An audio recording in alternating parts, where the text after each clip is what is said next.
미공군 조종사가 정식으로 D-50을 운용하는 것이기 때문에 한국 방위산업계는 쾌거다.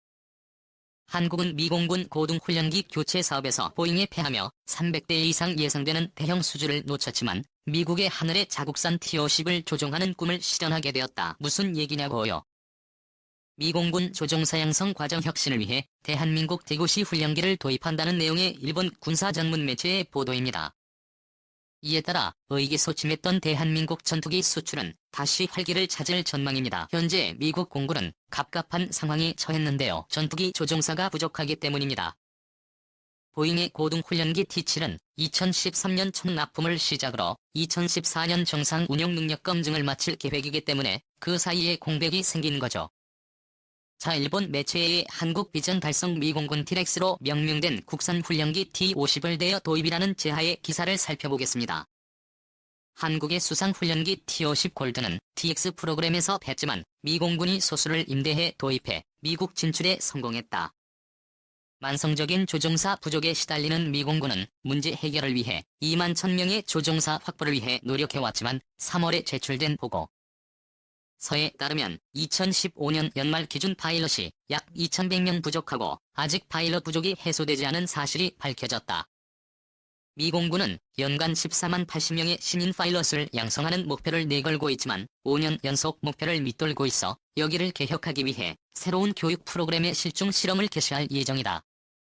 현재 교육 프로그램은 대량의 파일럿을 공급하기 위한 제2차 세계대전 돌입 전에 구축된 12개월의 교육 프로그램의 뿌리를 두고 있는데 GPS 오토파일럿 시스템에 의한 비행 제어 등 기술이 발달해도 교육기간은 여전히 12개월인 상태로 이 기간을 합리적으로 단축하자는 것이 RFX 프로그램의 취지다. 그러나 1961년부터 계속 사용하는 초음속 훈련기기 38달론에서는 RFX 프로그램을 시행할 수 없기 때문에 2014년에 초기 운용 능력을 획득하는 훈련기 D-7의 에레도크의 완성을 기다려야 하기 때문에 미공군은 다른 훈련기를 조달할 생각이다. 특히 RFX 프로그램을 테스트하려면 차기 훈련지로 선정된 DX 프로그램의 사양에 따라 훈련하여야 하며 따라서 미공군은 텍사스 시로드 항공과 훈련기를 최대 8대의 임대 계약을 체결했다고 보도하고 있다. 이 시로드 환경이 다시 카이와 계약을 체결한 것이다. 현실적으로 시로드와 미공군이 임대 계약을 체결하는 것이지만 미공군 조종사가 정식으로 T-50을 운용하는 것이기 때문에 한국 방위산업계는 쾌거라고 할 수 있다. 한국은 대형 수주를 놓친 것에는 변함이 없지만 미국의 하늘에 자국산 T-50을 조종하는 꿈만큼은 실현하게 되었다. 이 기사는 미 항공 전문지인 더드라이브에 처음 보도되었는데요. 기사를 종합하면 미공군의 공군전투사령부는 X를 추진하면서 대행사인 슈류도 항공을 통해 78대를 5년 동안 임대하는 형식의 계약 체결을 했다는 얘기입니다. 대당 연간 비행시간은 약 4,500시간을 운영할 예정이고요. 계약은 미 현지 대행사를 통한 임대계약으로 카 입장에서는 판매계약을 체결하는 것입니다. 따라서 아이러니하게도 미공군 고등훈련기 사업에서 탈락한 D-52 미공군 조종사 양성체계의 개혁 과정에서 중추적인 역할을 할 것으로 보입니다. 현재 미공군은 공군전투사령부를 중심으로 조종사 양성 프로그램 개혁을 추진하고 있는데요. 마이크 톰슨 미공중전투사령관은 지난해 전투기 및 폭격기 조종사 양성 과정에 대한 공중전투사령부 주도의 개편 계획을 발표한 바 있습니다. 이에 따르면 아직도 미공군의 파일럿 훈련 방식은 80년 동안 변하지 않았으며 조종사 양성 기간의 장기화로 현재 미공군은 2,100명의 조종사가 부족한 실정입니다. 홈즈 사령관은 기존 기종 자격 훈련 과정을 없애고 D-7A 등과 같은 고등 훈련기를 운용 중대에 포함된 최전선 전투기와 혼합한다는 구상입니다. 하지만 7회 고등 훈련기는 앞서 말씀드린 것처럼 2014년 이후에나 전력화될 예정이죠. 이 때문에 지금 바로 도입해 운용할 수 있는 고등 훈련기를 임대해 이 같은 계획을 검증한다는 방침입니다. 이 같은 알피스 사업의 시로드 항공사는 T-50 기종을 제안한 반면 또 다른 대행사인 MSS는 레오나르도 M34.6을 제안했는데요. MSS는 EX 사업 경쟁 당시에도 M3.46 기반의 200 항공기를 제안한 바 있죠. 두 기종이 경쟁하는 양상이지만 미공군은 처음부터 T-50을 선택한 것으로 보입니다. 당초 초음속을 요구했다가 뒤늦게 34.6 정하기 위해 암성으로 요구를 수정했는데 대신 레이더 장착 조건을 내걸었죠. T-50은 이스라엘의 ELM이 공은 레이더를 장착하고 있는 반면 M34.6은 레이더를 장착하고 있지 않습니다. MS는 레오나드에 그립고 레이더를 장착해 납품한다는 계획을 수립했지만 이는 설계 변경 등이 필요하죠. 지난 2월 미 공중전투사령부는 레이더 장착 요구를 충족한 뒤 50 항공기를 사실상 알레포에서 기종으로 선정한 상태입니다. 한편 카이 측은 슈러더 항공과 T-50 면접대 계약을 우선 추진하고 있지만 미 공군의 요구에 따라 계약 규모와 계약 체결 시점은 유동적이라면서 미 공군의 조종사 양성 확대를 위한 T-50이 유력한 대안 기종임이 확인됐기 때문에 동남아 등 추가 수출의 탄력을 받을 것으로 기대한다고 밝혔습니다. T-50의 미국 수출이 정체 상태를 벗어나 다시 점프하는 계기가 될 것이라는 얘기죠.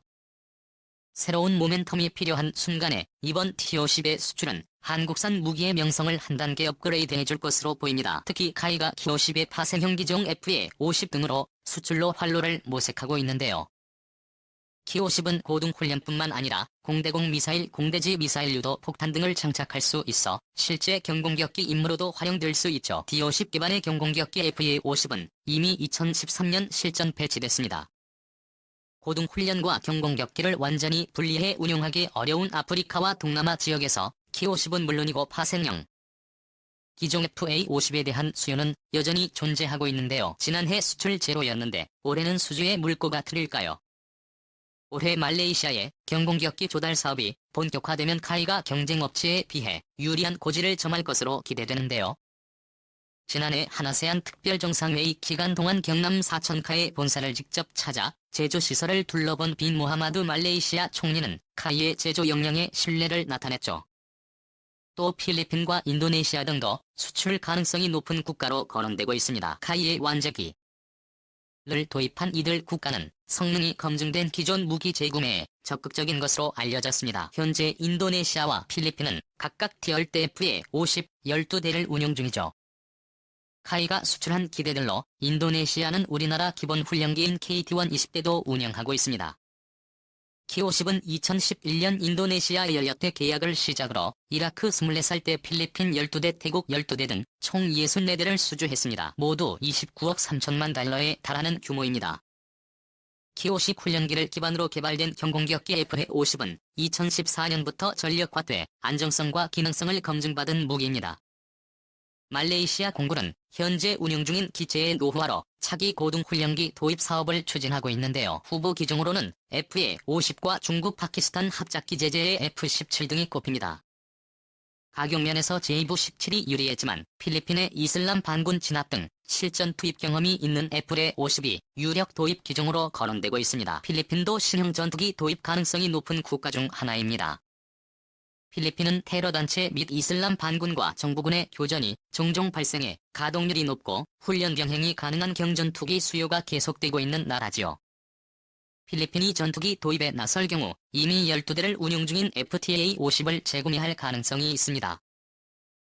이슬람 테러 조직 등 소탕에는 고성능 전투기보다는 근접 항공 지원까지 가능한 경전투기 도입이 더 유리하죠. 다만 FA-50의 경우 다소 비싼 가격과 제한적인 공격 성능이 약점으로 꼽혀 수주를 낙관하기만은 어렵다는 분석도 있습니다. 경쟁 기종인 제프리 17은 중거리 미사일 탑재가 가능한 데다가 가격도 저렴해 이들 국가가 FA-50 대체 전투기로 선택할 가능성을 배제할 수는 없습니다. 따라서 FA-50의 수주 가능성을 더 높이려면 수출 국가의 훈련 기간 등을 설립하고 국산 전투기에 활용을 지원하는 등 비즈니스 노력이 병용될 필요가 있습니다. 올해에는 말레이시아를 필두로 FA-50개 수출이 잇따라 이루어지기를 기대합니다.